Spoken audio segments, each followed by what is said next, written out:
Welcome to Influential Entrepreneurs, bringing you interviews with elite business leaders and experts, sharing tips and strategies for elevating your business to the next level. Here's your host, Mike Saunders. Hello and welcome to this episode of Influential Entrepreneurs. This is Mike Saunders, the Authority Positioning Coach. Today we have with us Sean Campbell, who's the founder of Cascade Insights. Sean, welcome to the program. Hey, thanks for having me on.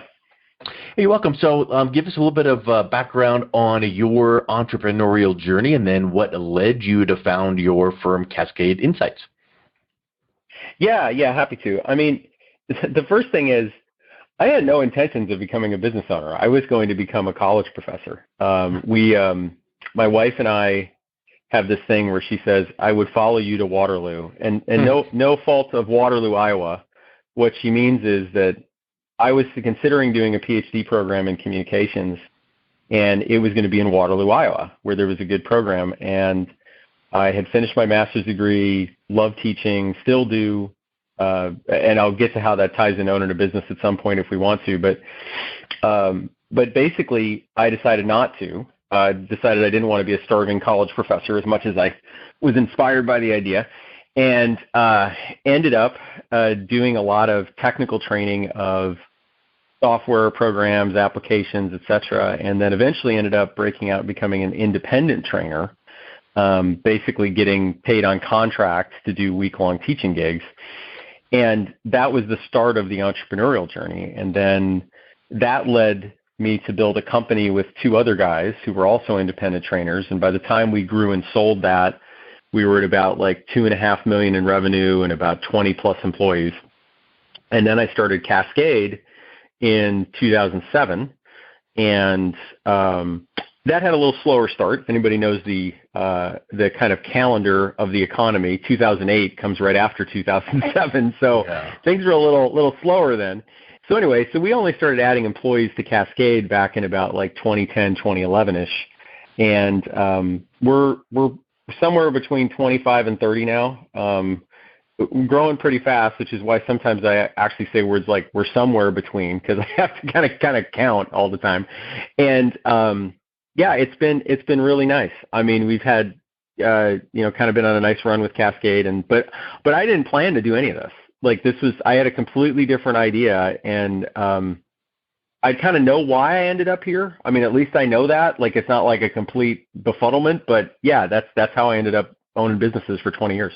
Yeah. And, having a teaching background and interest, I feel, completely ties into the entrepreneurial journey, as well as running a company, because in business, in marketing and sales, it's not all about telling and selling. It's about teaching and educating and being that educator and advocate for your cause, your target audience. So that really ties into the buyer's journey. And I know that's one thing you focus on. So talk a little bit about the buyer's journey and how you determine for a company what their prospect's buyer's journey is, and then how to capitalize on that.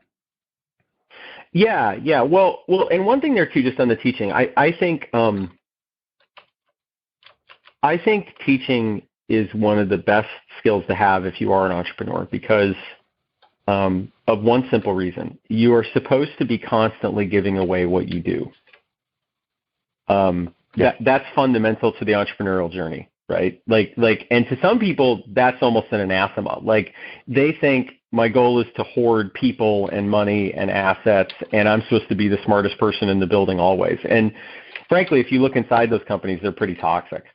And I have always felt like the best thing I can do is teach the people who report to me. And that doesn't mean I know everything. That means sometimes I have to kind of learn alongside them, right? And figure out what's the next thing to do. But my goal is to figure that out every day. What can I give away? And how can I teach and mentor people to do, frankly, that job way better than I can? I mean, partly because they're more focused on it, and partly because hopefully I picked somebody who's got maybe even more passion for that thing than I do, right? Because most entrepreneurs, when they start out, they kind of are good at doing a bunch of hats.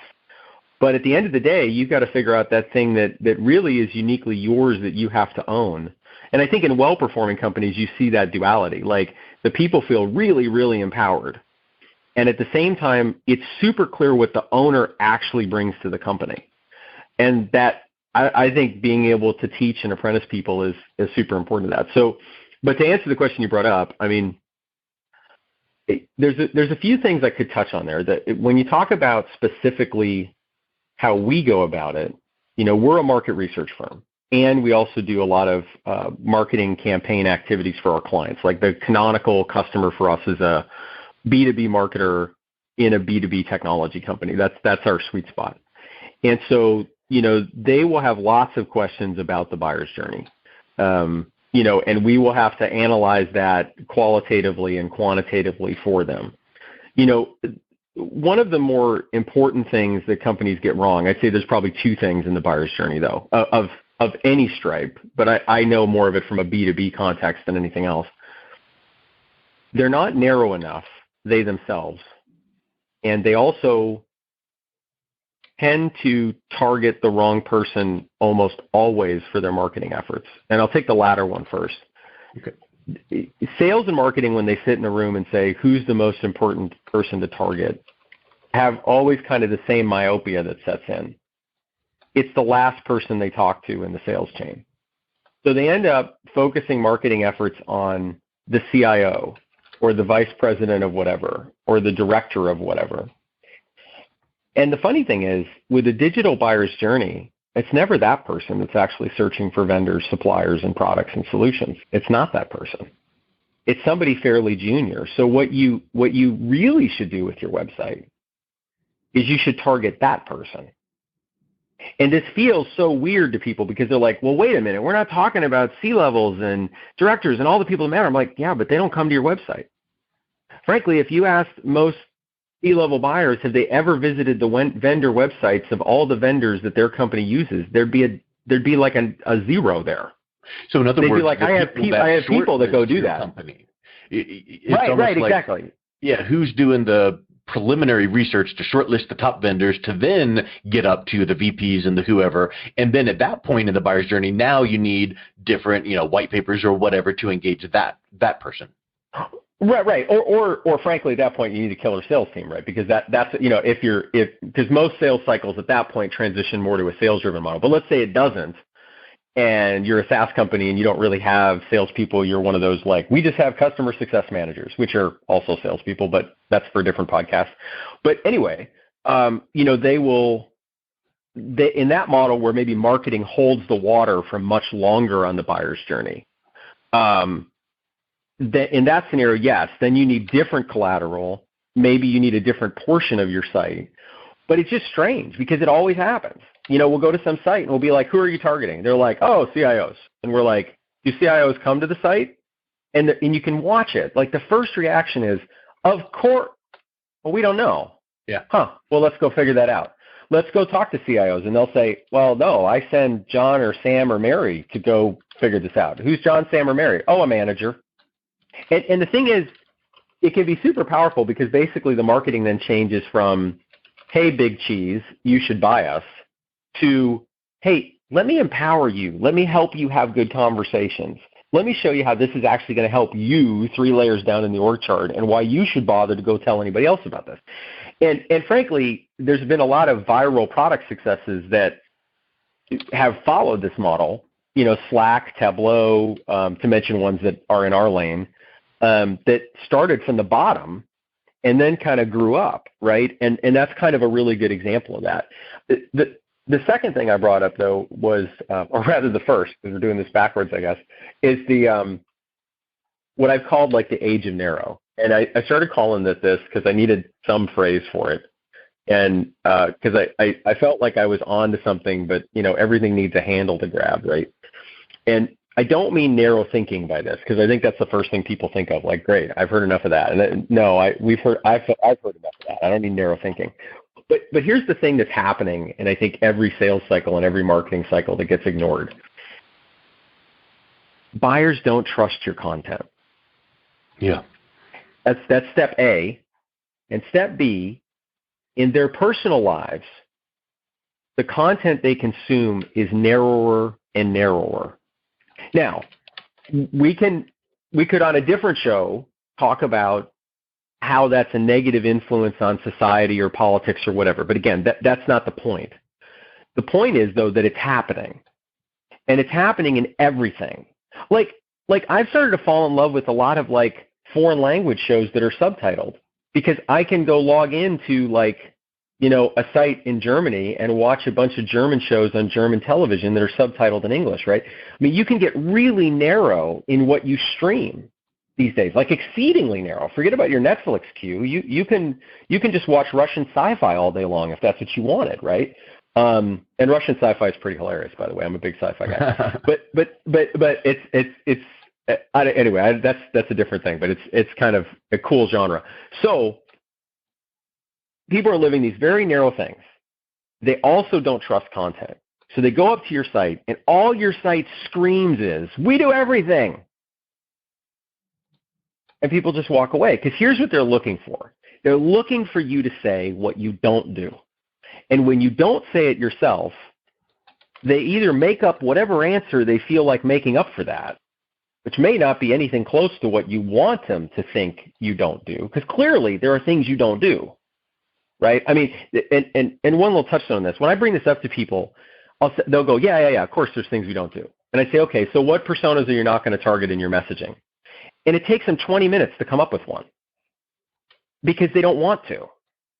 Yeah. Or I'll say, well, what customer segments do you not want to sell to? And it'll take them 30 minutes to come up with one, because they don't want to. But you know there's things you don't serve. There just are, right? I mean, you know, Red Robin doesn't serve sushi. It's a burger chain out here, and I live in Portland. They don't serve sushi. There's things they don't do. And so what you have to do is put that on the website. And here's what happens.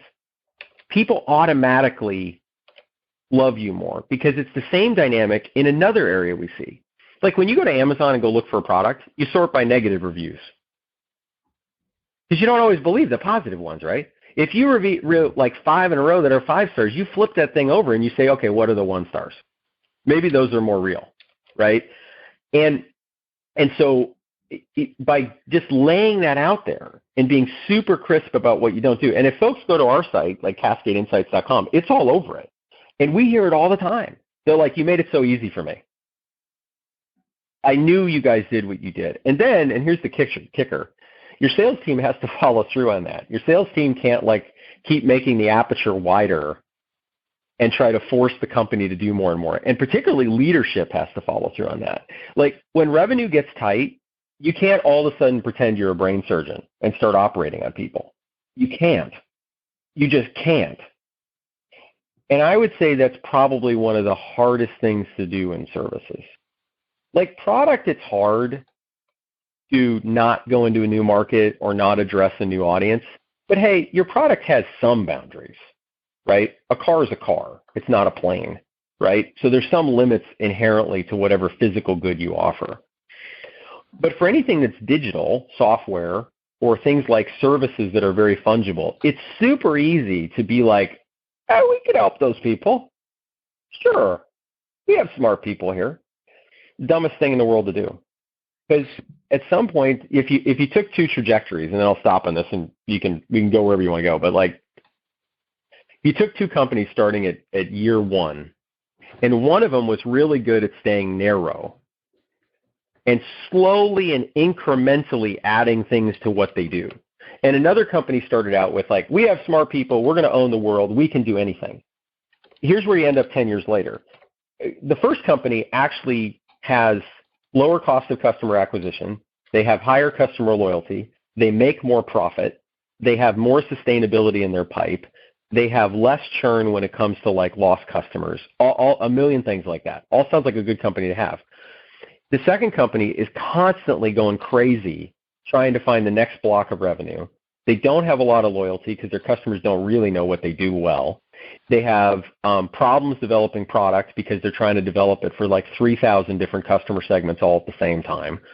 And they're probably fighting a commodity battle because everybody else has a point solution that does better than they do on some area. And the only way you can win that is if like you become like the platform. But if you look out at the world, there's only so many platforms. there's only so many things that like everything else runs on. So I'm not negative on platforms. I mean, we work with Microsoft, we work with AWS, we work with Salesforce. All those guys have platforms that are used by the world. But those are fairly limited number of successes compared to all the other companies that aren't ever going to get to be like the world's foremost platform or the default that everybody uses. And for everybody else, you're much better to be narrow because you got all these social issues, these societal issues, this kind of wet wiring that people are using in their daily lives, and they're applying it to every purchase they make, including yours. 100%. You know, that you trying to unpack what you mentioned there. It will take us about 4 or 5 hours. So I mean, you just really laid out a lot of great content. So here's a question that I'd like to wrap up with.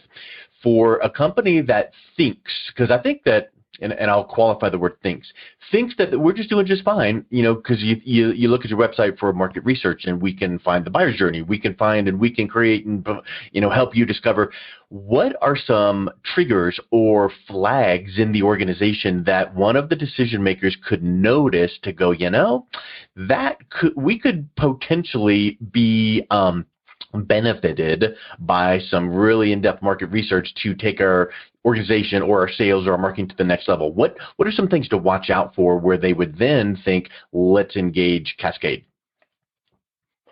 Yeah, well, there's a few things. So I'll keep it as brief as I can. I mean, and these aren't necessarily ordered in terms of like most important to least, but you know, do sales and marketing have a very different view of the buyer persona that matters?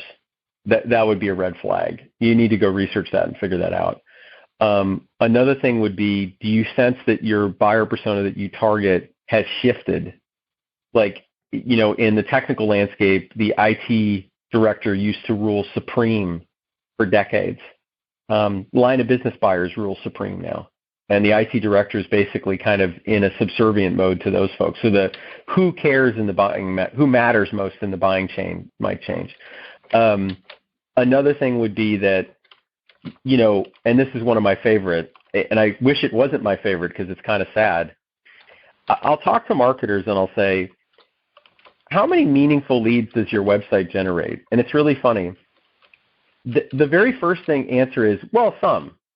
And I say, okay, but really how much? And then the next thing is, well, we've got great uplift on our website and we get lots of traffic. And it's almost like they don't answer the question. And finally, I'll get them to say, how many leads do you actually convert? And the answers always stun me. They're anywhere from we don't know to, well, sales doesn't tell us, or only a few, or sometimes the answer is none. You might have a marketing team of 3, 4, 5, 6, 7 people, and the website's not doing anything. And so I would say as an executive, that's one of the questions to kind of probe on, because I'll sum it up as this. On sales has its own set of issues in life, but sales has a very simple metric that everybody has to focus on. Did you generate revenue? Like, you can have all the excuses in the world, but at the end of the day, did you generate revenue?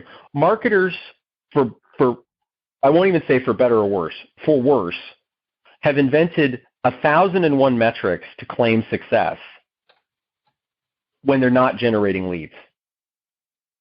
It's insane, really. Like my own marketing team, we don't fly that way. Like, yes, we look at all kinds of metrics. Are people looking at our content? Are they engaging? All the things you can, I mean, 1,001 things we could talk about, right? But it all rolls up to one thing. Are we generating meaningful leads? And I would say that would be a huge tripwire in your buyer's journey. If you ask your marketing team over and over again, are we generating quality leads? And they spit out 7 other statistics, it's time to do some homework. And it doesn't mean the marketers are bad people, by the way, to be clear. It's just that they have the marketing industry, let's say, has trained itself to invent additional statistics that prove success, even when the only statistic that matters, are you helping the company generating revenue, is failing. Yeah, I like to call those vanity metrics. Yeah, well, exactly. Well, and some of them are vanity metrics, but some of them are actually pragmatic, but they're not. They don't really. Yeah, it's the strangest thing, right? It's like launching a rocket and saying Well, it blew up and it's in 1,000 pieces, but we had great telemetry, right? You know what I mean? And it's kind of like, well, no, the rocket blew up. I mean, we have to at least deal with that. So I would say any of those things are big things to pay attention to. And if those things show up as flags, then it's a great time to think about buyer's journey research or market segmentation research or anything along those lines. Excellent. Well, Sean, thank you for coming on today. It was really insightful. Leave us with what's the best place that listeners can reach out and connect with you and learn more. Well, if you just go to cascadeinsights.com, I'm on the, some of the About Us pages there along with the rest of the team. And folks could also reach out to me at my email, Sean, SEAN, at cascadeinsights.com. And, I made clear the lane we're in. So if you're in that lane, if you're in a B2B tech company, we'd love to talk to you. If you're not, well, we're probably not going to be a good fit for you. But what I would say is that I'm always happy to help other entrepreneurs on their journey. So you can always reach out to me and drop me a note and say, hey, I'm struggling with this, or I'm curious about this, or what you said kind of really rang true to me. I'm always happy to just be a mentor and coach to folks, even if it's not directly related to what Cascade does. I just want to pay it forward as much as I can. Awesome. Well, thank you, Sean. I really appreciate you coming on today, and it was a pleasure learning from your entrepreneurial journey. Awesome. Thanks for having me on. You've been listening to Influential Entrepreneurs with Mike Saunders. To learn more about the resources mentioned on today's show or listen to past episodes, visit www.influentialentrepreneurssradio.com.